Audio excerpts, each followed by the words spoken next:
Hay una figura de éxito absoluto que todos admiramos en nuestro entorno laboral o social. Alguien impecable, que siempre tiene la respuesta correcta, que proyecta una seguridad arrolladora y que, bueno, parece absolutamente indestructible.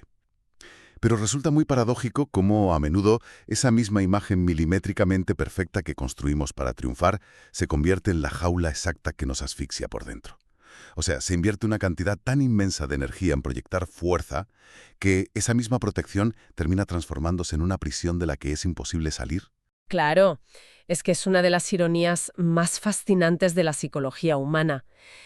Creamos un personaje para enfrentarnos al mundo, una especie de coraza para sobrevivir a las exigencias diarias, y terminamos siendo rehenes de nuestra propia creación. Y en ese proceso olvidamos quiénes éramos antes de ponernos el traje. Totalmente. Y esa es precisamente la base de nuestra exploración a fondo de hoy. Vamos a adentrarnos en la historia de un hombre que se consideraba a sí mismo bueno, generoso y amoroso. Un individuo famoso por sus hazañas, por ser el salvador constante y por aniquilar dragones feroces. Sí, el típico héroe. Exacto. Sin embargo, su resplandeciente armadura, que era el símbolo máximo de su valía y su identidad ante los demás, pues se convierte en su trampa. Una celda de acero, tanto en el sentido literal dentro de la narración, como en el sentido emocional, que es lo más interesante. Sí, y hay que dejar un punto clave sobre la mesa desde este primer minuto. Porque aunque el texto esté ambientado con espadas, castillos y magos, el objetivo de hoy no es repasar un simple cuento de caballería. Estamos ante un mapa sumamente detallado sobre el autoconocimiento y la vulnerabilidad. Casi la totalidad de lo que vamos a analizar hoy se centra en este concepto clave. La armadura física del relato actúa como una metáfora perfecta del caparazón psicológico. El caparazón que todos llevamos. Eso es. Son esas barreras mentales y emocionales que todos, en mayor o menor medida, nos imponemos para protegernos del dolor, del rechazo y, sobre todo, de nuestras inseguridades más profundas. Vale, vamos a analizar esto. Porque, a ver, la transición de ser alguien exitoso a ser un prisionero no ocurre de la noche a la mañana. Los primeros síntomas en la historia revelan una desconexión emocional que es progresiva y francamente aterradora. Es muy lenta, sí. El caballero amaba tanto su armadura que empezó a ponérsela para cenar. Y luego, bueno, ya no se la quitaba ni para dormir. Llegó un punto crítico en el que su esposa, Julieta, y su hijo, Cristóbal, olvidaron por completo cómo era su rostro real. Fíjate qué imagen tan dura. Olvidar el rostro de tu propia familia. Durísima. Y claro, Julieta, desesperada, le lanza un reproche fundamental. Le dice que ama más la idea de rescatarla, ese rol de héroe constante, que a ella misma como persona, y amenaza con marcharse si no se la quita de una vez por todas. Es el ultimátum clásico que vemos constantemente en terapia de pareja o en crisis familiares. La desconexión llega a un punto que es insostenible. Y la verdadera tragedia se revela cuando él, asustado ante la posibilidad real de perder a su familia, intenta quitarse el yelmo y descubre que está atascado. Ya no puede. Exacto. Entra en pánico y acude al herrero del reino, el hombre más fuerte que conoce, pero ni la fuerza física más bruta logra abollar ese metal. Espera, detengámonos ahí un momento. Porque, a ver, es muy fácil decir, se desconectó de sus emociones y aceptar la metáfora del herrero golpeando. Pero, ¿cómo sucede esto en la práctica? Porque nadie se levanta un martes y decide dejar de sentir. Y me cuesta creer que alguien no se dé cuenta de que lleva un bloque de metal encima todo el día. O sea, ¿cómo es que no sentía los martillazos? Ahí radica el núcleo del mecanismo de defensa psicológico. El texto detalla que el caballero se ha adormecido tanto por llevar la armadura que apenas siente los golpes del herrero, ni siquiera percibe el calor extremo de la fragua. Madre mía. Y en la vida real esto funciona mediante un proceso de disociación gradual. Cuando bloqueamos el dolor emocional crónico, el cerebro no discrimina, es decir, apaga también los receptores para la alegría, la empatía y el contacto humano. Claro, apaga todo el sistema. Todo. Las defensas psicológicas extremas son eficaces para no sufrir, ¿de acuerdo? Pero el precio es la anestesia total ante la vida. Te vuelves insensible. Él mantenía su fachada intacta a costa de su propia vitalidad. Claro, es como ese perfil de profesional de alto rendimiento, un directivo, por ejemplo, que construye una autoridad tan rígida en la oficina que, al volver a casa, pues no sabe cómo hablar con sus propios hijos sin darles órdenes. Se le ha quedado atascado el traje de jefe. Totalmente. Y cabe preguntarse, ¿de qué está hecha realmente esa armadura? Visualmente parece acero forjado, pero en la práctica está construida con sus propias inseguridades, con el terror a no ser suficiente y con una necesidad casi patológica de validación externa constante. Lo fascinante aquí es cómo nuestro círculo más íntimo es siempre el primero en notar que nos hemos convertido en prisioneros de nuestro propio caparazón. Julieta percibe el frío del metal muchísimo antes de que el propio caballero sea consciente de su encierro. Sí, los que están cerca siempre lo ven primero. Siempre. Y como la fuerza bruta, representada por el herrero, resulta completamente inútil para romper bloqueos emocionales profundos, el protagonista se ve obligado a buscar otro tipo de ayuda. Tiene que dejar su zona de confort, adentrarse en los bosques y comenzar a buscar en su propio interior. ¿Cuál nos lleva a la figura del mago Merlín? Pero claro, la transición no es mágica ni inmediata, que esto es importante. El caballero pasa meses perdido en el bosque hambriento y desorientado. Toda esa brillante inteligencia táctica y militar que lo hacía invencible en el campo de batalla, pues no le sirve de absolutamente nada cuando se trata de navegar por su propia psique. Totalmente. Porque las herramientas que usamos para conquistar el mundo exterior suelen ser inútiles para la introspección. No sirven. Cuando por fin encuentra a Merlín, el mago no le ofrece un hechizo milagroso para hacer desaparecer el problema. Le ofrece un líquido extraño que llama vida. Ay, tengo que confesar algo respecto a ese momento del relato. Cuando leemos que el mago le da a beber un líquido llamado vida, suena a un simbolismo un poco evidente, ¿no? Y el texto dice que al principio le sabe amargo, pero a medida que lo va tragando y aceptando, se vuelve delicioso. Sí. Psicológicamente, ¿por qué iba a saber amarga la vida de buenas a primeras? Parece ir en contra de nuestra búsqueda natural de la felicidad, de estar bien. A ver, parece contradictorio, sí, pero tiene un fundamento psicológico muy sólido. La vida nos resulta amarga cuando nos resistimos a ella, cuando luchamos incansablemente contra lo que no podemos controlar, contra nuestras fallas y contra las expectativas no cumplidas. Ah, claro. El sabor amargo es en realidad el sabor de nuestra propia resistencia. En el momento en que cesamos la lucha, cuando el caballero acepta su vulnerabilidad y asimila la realidad tal cual es, sin intentar modificarla a golpes de espada, la experiencia de vivir se vuelve nutritiva, incluso deliciosa. Tiene muchísimo sentido. Básicamente dejas de pelear contra la corriente. Y bueno, justo después de aceptar esa realidad, ocurre algo verdaderamente aplastante en la historia. El caballero intenta enviar una carta a su hijo Cristóbal usando una paloma llamada Rebeca. La carta, sí. Y cuando la paloma regresa, trae un papel completamente en blanco. Y el motivo es terrible, ¿eh? El niño ha devuelto el papel en blanco porque simplemente no conoce a su padre. No sabe qué decirle a un extraño. Ese es, desde el análisis del comportamiento humano, el punto de inflexión. Es el detonante perfecto para quebrar una barrera defensiva. Pensemos en cómo funciona nuestro cerebro ante un ataque. Si el hijo hubiera escrito una lista de reproches, insultos o quejas, el ego del caballero habría tenido material contra el cual luchar. Claro, se habría defendido. Exacto. Su mente defensiva se habría activado al instante, justificando sus ausencias con frases como «lo hice todo por vosotros» o «me fui a matar dragones para protegeros». Pero ante un papel en blanco no hay defensa posible. No hay ataque. Solo está el vacío absoluto de una relación que ha dejado morir. El vacío siempre da más miedo que el conflicto abierto, eso seguro. Exactamente. Ese dolor puro, sin adulterar por la rabia o la justificación, logra penetrar directamente a través de las grietas de la coraza. Le hace llorar de forma genuina. Y son esas lágrimas, fruto de un sentimiento auténtico y sin filtros, las únicas capaces de oxidar la visera de su yelmo y hacer que caiga. Como le advierte Merlín, una persona no puede correr y aprender a la vez. La sanación emocional exige la incomodidad de la pausa. Ya he dado el primer paso. Aceptar el dolor en lugar de salir corriendo a buscar, no sé, a otro dragón que matar para distraerse. Y con los ojos un poco más destapados, el relato lo sitúa frente al empinado sendero de la verdad. No hay atajos ahí. Ninguno. Y la primera prueba real a la que se enfrenta en este camino no es un monstruo gigante, sino algo infinitamente más aterrador para alguien que vive en constante movimiento. el silencio absoluto. Así es como entra en el castillo del silencio. Lógico fundamental.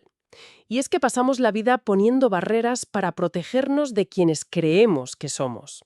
Al verse forzado a callar, el caballero sufre una revelación aplastante. Se da cuenta de que ha estado hablando de forma incesante durante toda su vida, relatando sus batallas y planificando hazañas en voz alta, única y exclusivamente para evitar sentirse solo. Aquí es donde se pone muy interesante. El caballero usaba su propia voz, el ruido constante que él mismo generaba, como si fuera un escudo protector adicional a la armadura. Y es inevitable comparar esto con la sociedad actual.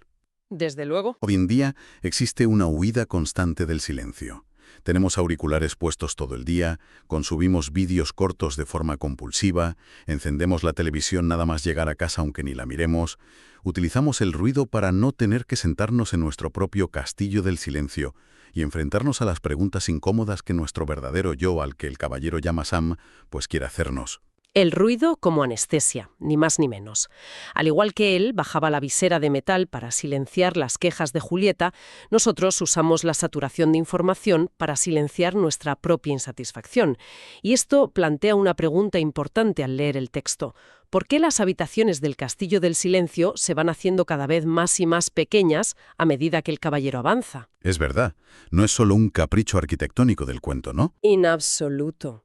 El espacio físico se reduce porque simboliza cómo la introspección va acorralando al ego. A medida que nos acercamos a nuestra esencia más íntima, nuestro núcleo, perdemos el espacio para maniobrar, para poner excusas y para evadirnos. El caballero se ve obligado a escuchar el llanto de su esposa, el dolor real que él mismo causó. Y al permitirse sentir eso, llora tanto que inunda la habitación, oxidando por completo su yelmo. Vale, a ver. El silencio está muy bien, ayuda a escuchar y rompe el yelmo. Pero simplemente estar callado en una habitación pequeña no cura la raíz de la inseguridad. Entender que has hecho daño no soluciona el vacío existencial que te llevó a comportarte así en primer lugar. Entonces, ¿cómo soluciona este hombre la desconexión total que tiene consigo mismo? Para eso debe avanzar al castillo del conocimiento. Haber roto el silencio previo lo ha preparado para escuchar verdades mucho más duras. Este castillo es peculiar, porque al entrar está sumido en la oscuridad total. Solo se ilumina a través de destellos de comprensión, de darse cuenta de las cosas. Y allí encuentra una inscripción en la pared que golpea directamente en la línea de flotación de cualquiera. Dice, habéis confundido la necesidad con el amor. ¡Qué barbaridad!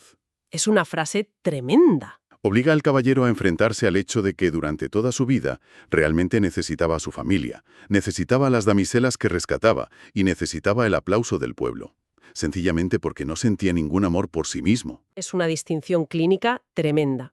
Lo que en psicología a menudo identificamos como relaciones de codependencia.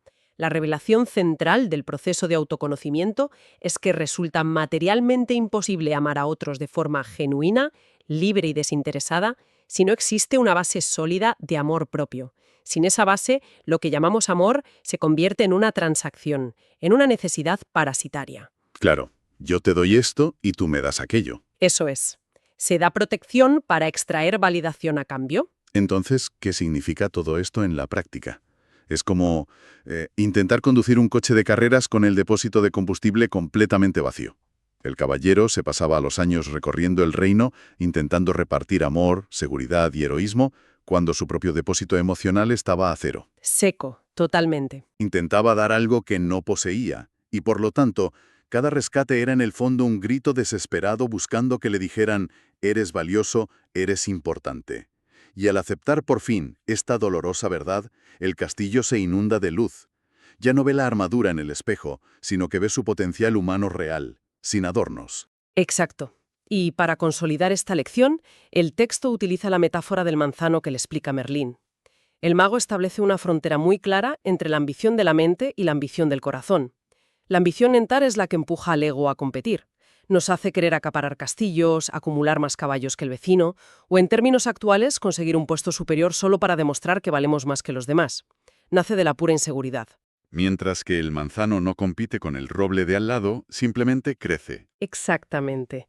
La ambición del corazón simplemente busca desarrollar el potencial innato. El árbol da manzanas generosamente porque esa es su naturaleza, sin importar quién se las coma y sin exigir un aplauso a cambio. Al interiorizar que no necesita competir para ser digno de existir, el caballero se libera de la armadura que asfixiaba sus brazos y sus piernas. Ha recuperado su ligereza. Se siente muy liberador leerlos, la verdad. Pero, bueno, seamos honestos, entender la teoría de nuestras inseguridades dentro de la seguridad del castillo del conocimiento es una cosa. En la vida real, el mundo muerde. Las crisis económicas, los conflictos familiares, los miedos irracionales, todo eso sigue ahí afuera. ¿Cómo se sostiene esta nueva vulnerabilidad y ligereza cuando aparece una amenaza real? Y esto nos empuja irremediablemente hacia el último tramo, el castillo de la voluntad y la osadía. Y es vital, porque el autoconocimiento, que no se traduce en acciones valientes frente a la adversidad, pues se queda en un mero ejercicio intelectual, vacío, no sirve de mucho. Aquí es donde se materializa la gran amenaza, el dragón del miedo y la duda. Un monstruo imponente, que no lanza el típico fuego naranja, sino un fuego azul que es mucho más intenso y que además tiene la capacidad de leer la mente. Utiliza las propias inseguridades y pensamientos saboteadores del caballero en su contra. Y me parece brillante que la primera reacción del protagonista no sea la de un héroe estoico. Huye despavorido, o sea, sale corriendo, se quema incluso un poco en la huida. Claro, es lo humano. Es la reacción fisiológica y natural de supervivencia frente al pánico. Sin embargo, gracias a su recién descubierto yo interior, logra asimilar un concepto que choca frontalmente con la lógica del miedo. Se da cuenta de que el dragón solo existe y solo tiene poder destructivo mientras él siga creyendo en su invencibilidad. Le repiten la frase, el miedo y la duda son ilusiones. Así que el caballero toma una decisión radical, camina directamente hacia el fuego azul, repitiéndose a sí mismo esa verdad. Si conectamos esto con el panorama general de la terapia cognitivo-conductual contemporánea, vemos un paralelismo perfecto. El miedo anticipatorio y las dudas paralizantes son, en la gran mayoría de las ocasiones, proyecciones mentales. Nos montamos películas, vaya. Sí, magnificamos amenazas que no son reales o que no son tan destructivas como nuestro cerebro sugiere. Se alimentan exclusivamente de nuestra tendencia a evitarlas. Al caminar hacia el fuego, al enfrentar el estímulo temido con una mentalidad anclada en la realidad, el miedo pierde su capacidad de paralizar. Por eso el texto ilustra cómo el dragón gigantesco empieza a encogerse hasta convertirse en una pequeña rana inofensiva. Las llamas, al final, no queman. Superar el miedo lo deja a los pies de la prueba final. Y esta es visualmente la más impactante. Se encuentra escalando la cima de la verdad, con los dedos ensangrentados, exhausto. Llega a un punto en el que queda colgando de una roca, balanceándose sobre un abismo infinito. Y la última instrucción que recibe, tallada en la piedra, le exige que se suelte de todo lo conocido. Básicamente le pide que se deje caer al vacío. Es un salto ciego. Desde fuera, parece un salto hacia la destrucción total. Es la representación gráfica del pánico a perder la identidad. Si soltamos la idea de quiénes éramos, ¿qué queda? Pero el caballero toma la decisión más difícil de todo su viaje. Se suelta de la roca. Y durante esa caída, aterradora, realiza el último acto de liberación psicológica. Acepta la responsabilidad incondicional y absoluta de su propia vida. Y ese detalle es clave, porque al caer suelta todo el lastre de las culpas. Deja de culpar a su esposa por no entenderle, a su rey por exigirle batallas, a la sociedad por aplaudir su falsa heroicidad. Abandona de raíz el victimismo, esa narrativa donde nosotros siempre somos los buenos y el resto del mundo nos ha fallado. Y al soltar todo ese peso psicológico, ocurre algo que desafía la gravedad. En lugar de estrellarse contra las rocas del fondo, empieza a caer hacia arriba. Es una imagen poderosísima. Revela la paradoja suprema de la salud mental y emocional. Creemos que aferrarnos rígidamente al control, a nuestras excusas y a nuestro rol de víctimas nos mantiene seguros. Pensamos que si no culpamos a otros, nos hundiremos bajo el peso de nuestros propios errores. Pero la realidad es opuesta. Asumir la responsabilidad total de lo que somos y de lo que hemos hecho es lo único que nos devuelve verdaderamente el poder sobre nuestra vida. La vulnerabilidad total, la renuncia a defendernos constantemente, no nos hunde, nos eleva a un estado de paz absoluta. Caer hacia arriba. Es una metáfora bellísima de cómo liberarnos del rencor y del juicio hacia los demás nos dota de una claridad mental asombrosa. Y es precisamente en esa cima, envuelto en esa claridad y perspectiva, donde el caballero llora por última vez. Pero el matiz ha cambiado por completo. Ya no son las lágrimas de dolor, de frustración o de autocompasión que derramó en el bosque. Son de liberación. Son lágrimas cálidas, surgidas de un amor profundo y de una gratitud genuina por el simple hecho de estar vivo. Ese calor, esa autenticidad final, termina por derretir la última pieza que quedaba de su coraza. El peto que protegía su corazón queda completamente libre, fusionado con su entorno, sin la más mínima necesidad de demostrarle su valor a nadie. El proceso ha culminado. Ese caparazón mental que comenzó como un simple instinto de conservación y que mutó hasta convertirse en una tumba en vida, ha desaparecido. Ya no hay personaje, ya no hay fachada. Solo queda la persona real debajo de todo ello, capaz al fin de sentir el viento, de conectar con los demás y de vivir sin estar a la defensiva. Todo este recorrido del caballero reverbera con muchísima fuerza en nuestra realidad moderna. Porque, vivimos inmersos en una sociedad que nos recompensa constantemente por construir armaduras cada vez más sofisticadas. Construimos muros en forma de un currículum intachable, de un perfeccionismo estético que nos agota diariamente, de un cinismo intelectual con el que juzgamos a los demás, o bajo la apariencia de una independencia emocional donde proclamamos que no necesitamos a nadie. Se erigen estas fortalezas imponentes con el único y comprensible objetivo de protegernos del daño, de evitar la crítica o de huir de la decepción. Y es normal querer protegerse. Claro que lo es, pero el mensaje central persiste, inalterable. Ese mismo acero psicológico que repele los golpes de las adversidades tiene un efecto secundario durísimo. Termina repeliendo también el calor humano. Nos aísla, sin que nos demos cuenta, de las personas que más nos importan y de las experiencias que le otorgan un sentido verdadero y profundo a la existencia. La seguridad absoluta se paga con el precio del aislamiento absoluto. Nos protegemos tanto de la vida que nos olvidamos de vivirla. Queda entonces flotando en el aire una reflexión, una pregunta para llevarnos a ese silencio necesario del que huimos habitualmente. Si nuestra propia armadura emocional, esa que hemos tardado tantos años en pulir y perfeccionar, comenzara a oxidarse y a resquebrajarse en este preciso instante, ¿cuál sería la primera pieza de metal en caer al suelo? ¿Y qué verdad interior, largamente oculta, es la que más nos asusta que quede al descubierto ante los demás?